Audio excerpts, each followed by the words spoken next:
ఐటీలో ఎంట్రీ కావాలా? Trainee software engineer గా అజా కోడింగ్ ట్యూటర్ లో 2 వీక్స్ ట్రయల్ పీరియడ్ లో వెంటనే చేరండి.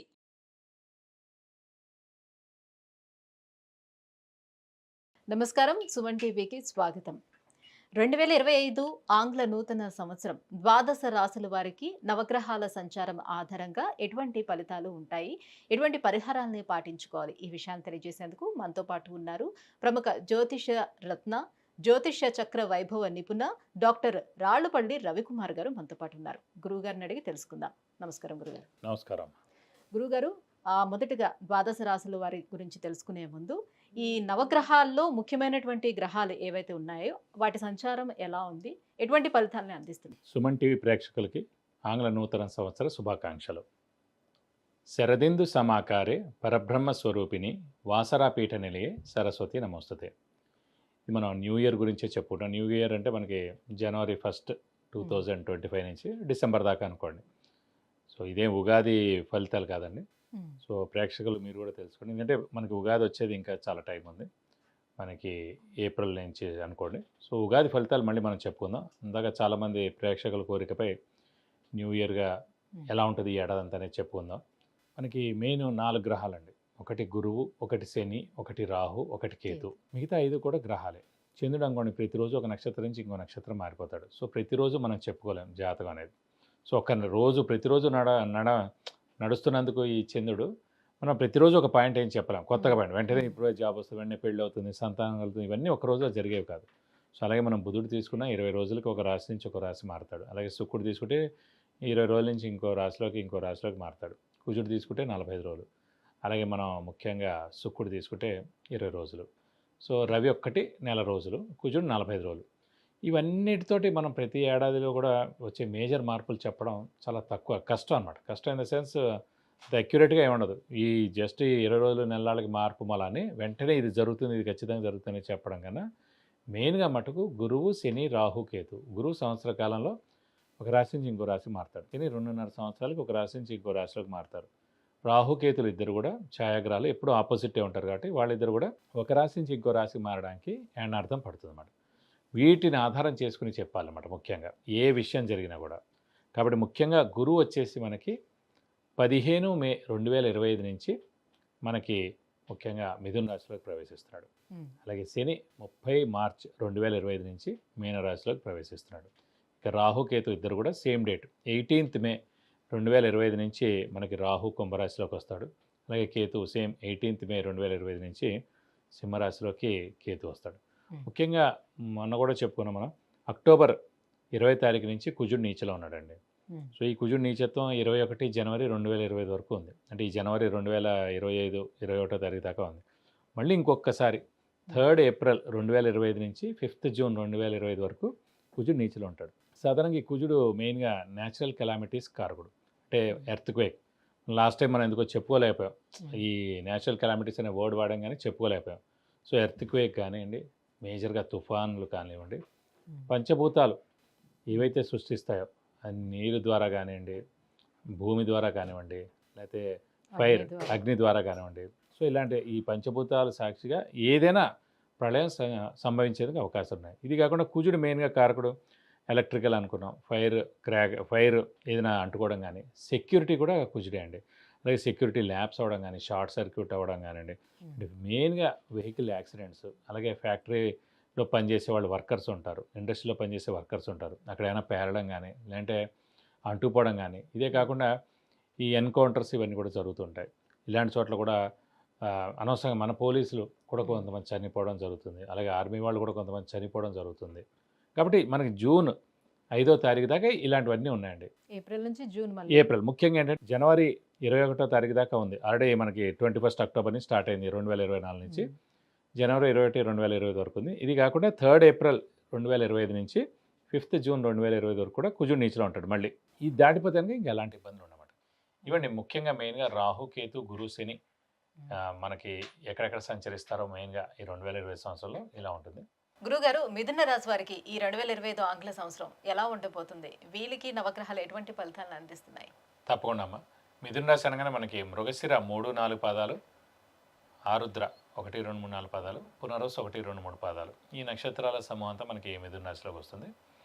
ఈ రాశి వారికి కొంచెం మిశ్రమం అనే చెప్పుకోవాలి. ఎందుకంటే గురువు రాశిలో ప్రవేశించడం, అలాగే తృతీయంలో మనకి కేతు, భాగ్యంలో రాహు. అంటే రాహుకేతుల పొజిషన్ కూడా చాలా బాగుందండి. సో శని కూడా భాగ్యం నుంచి దశమంలోకి మారాడు. భాగ్యంలో ఉన్నంతసేపు ఏంటంటే స్వస్థానం అయింది కాబట్టి పర్వాలేదు. ఇప్పుడు దశమానం ఏంటంటే కేంద్ర స్థానం అయింది, కొంచెం మిశ్రమంగా ఉంటుంది అన్నమాట. శని యొక్క ఫలితాలు ఇచ్చేది కొంచెం మిశ్రమంగా ఉంటుంది. కాబట్టి గురువు కూడా కొంచెం మీడియంగా ఉన్నట్టు మనం అనుకోవాలి ఖచ్చితంగా. సో కొంచెం బాగా కష్టపడితే కానీ పనులు జరగకపోవడం, అవసరానికి డబ్బులు అంటే సమకూరకపోవడం. 10th ప్లస్ శని ఉద్యోగరీత్యా ఉండే వాళ్ళకి బాగానే అంటే ఉంటుంది. సాధారణంగా శని 10th హౌస్లో మనం మామూలుగా జాతకంలో తీసుకున్న లగ్నం నుంచి శని దశమ స్థానంలో ఉంటే అప్స్ అండ్ డౌన్స్ లైఫ్లో ఎక్కువగా ఉంటాయండి. సడన్గా అప్ అవ్వడం, మళ్ళీ డౌన్గా పడిపోవడం, అలా చాలా అప్స్ అండ్ డౌన్స్ లైఫ్లో ఉంటాయి. అలాగే సేమ్ లగ్నం నుంచి 10th హౌస్ ఎలా తీసుకున్నామో జాతకరీత్యా, అలాగే ఇప్పుడు గోచారీత్యా కూడా మిథున రాశి వాడి 10th హౌస్లో ఉన్నాడు శని. సో అప్స్ అండ్ డౌన్స్ ఉండేందుకు అవకాశాలు ఉన్నాయి. సో జాగ్రత్తగా ప్లాన్ చేసుకోవాలి. వ్యాపారస్తులు అనుకోండి, జాగ్రత్త ప్లాన్ చేసుకోవాలి. ఏం పర్వాలేదని చెప్పి చాలా లక్షల సరుకు తెచ్చేసారనుకోండి, అంతా ఉండిపోతుంది, సేల్ అవ్వదు, అంతా ఎక్స్పైరీ అయిపోతుంది, సగం రేటుగా అమ్మేయాలి, ప్లేస్ అంతా ఆక్యుపై అయిపోతుంది. అలా మరి ఏ విషయమైనా సరే, డబ్బు విషయం కానీ, ఇప్పుడు ఎవరో వడ్డీ వ్యాపారం చేస్తున్నారు, వాళ్ళు అనుకున్న 1,00,000 2 లక్షలు ఇవ్వచ్చు, ₹1,00,00,000 ఇచ్చారు 50 లక్షలు, అది వెనక రాకపోతే వాడు పారిపోతే. సో ఏదైనా సరే ప్లాన్ అనేది కొంచెం జాగ్రత్తగా ప్లాన్ చేసి మీరు అనుకునే దాంట్లో 25% ఇంప్లిమెంట్ చేయాలి. చూస్తూ ఉండాలి, నష్టమేం లేదు. అంతేగాని 100% ఒకటేసారి ఇంప్లిమెంట్ చేశారనుకోండి, అది నష్టం చేకూరేందుకు అవకాశాలు ఎక్కువగా అన్నమాట. కాబట్టి శని అప్స్ అండ్ డౌన్స్ ఇస్తాడు కాబట్టి దశమ స్థానం ముఖ్యంగా అప్స్ అండ్ డౌన్స్ ఇస్తాడు, మిగతా ఎక్కడ కూడా అంత ఉండదు. కాబట్టి కొంచెం జాగ్రత్తగా ఉండాలి. అందులో అప్స్ అండ్ డౌన్స్ కన్నా కూడా గురుబలం తక్కువగా ఉంది. గురువు ధనకారకుడు, గురువు దైవబలాన్ని కారకుడు, గురువు జ్ఞానకారకుడు.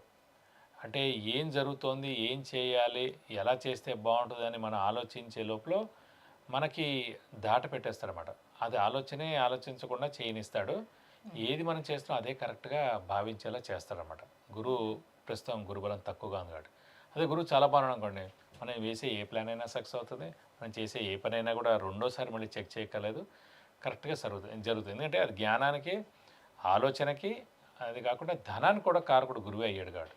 కాబట్టి కొంచెం జాగ్రత్తగా, మెయిన్ ఆర్థిక విషయాల్లో జాగ్రత్తగా ఉండడం అండి.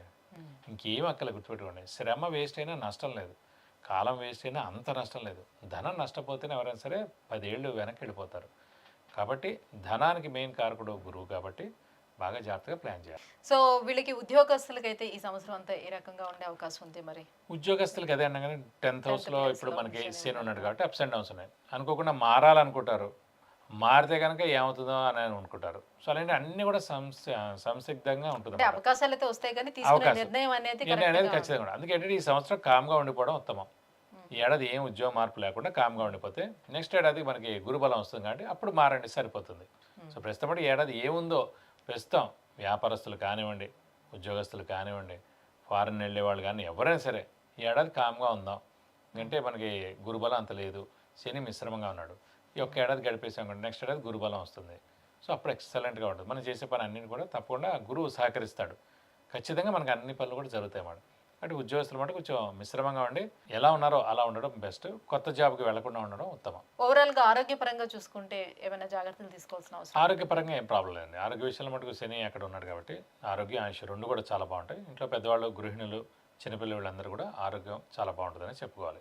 మరి ఈ గ్రహాల శాంతి కోసం ఎటువంటి పరిహారాలను పాటించాలి? ఏ ఏ గ్రహాలకి శాంతి చేయాల్సిన శనికి అయితే అవసరం లేదండి. కానీ గురువు మటుకు రాశిలో ఉండి మిశ్రమంగా ఉన్నాడు కాబట్టి ప్రతి గురువారం ఉపవాసం ఉండడం ఈ సంవత్సర కాలం అది ఫిక్స్డ్గా పెట్టుకోండి. ఎందుకంటే ఉపవాసంతో చాలా పనులు జరుగుతాయి. ఎందుకంటే ఏ మనిషి చిన్న పాపాయి పుట్టినా కూడా పాల కోసం, పెద్ద ఏజ్డ్ వాడైనా సరే టిఫినో బోయినో ఏదో ఒకటి తినడం కోసమే, తింటేనే బతకగలరు, అది పరిస్థితి.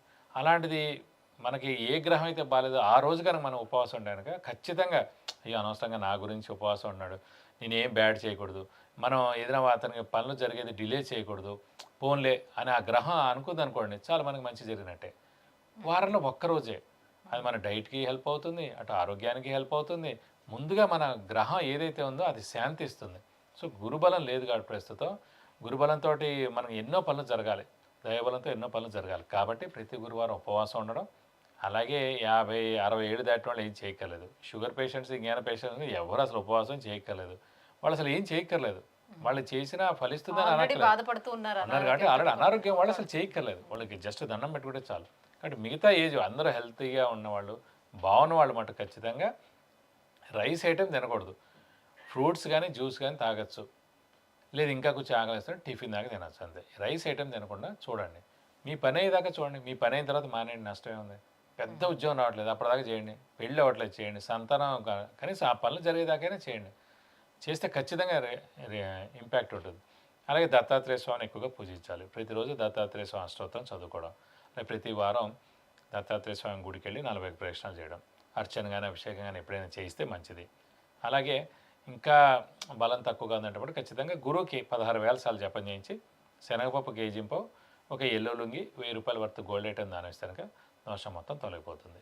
విద్య, ఉద్యోగం, వివాహం, వ్యాపారం, విదేశీయానం, ఆరోగ్యం, ఐశ్వర్యం, గృహం వీటన్నిటి గురించి తెలుసుకోవాలంటే కింద స్క్రోల్ అవుతున్నటువంటి నెంబర్లకి కాల్ చేయడం లేదంటే మెసేజ్ చేసి గురువుగారి యొక్క అపాయింట్మెంట్ పొందొచ్చు. గురుగారు 2025 ఆంగ్ల సంవత్సరం మిథున రాశి వారికి ఎలా ఉండబోతుంది, ఎటువంటి పరిహారాలను పాటించుకోవాలి, ఈ విషయాన్ని తెలియజేసినందుకు ధన్యవాదాలు. నమస్కారం.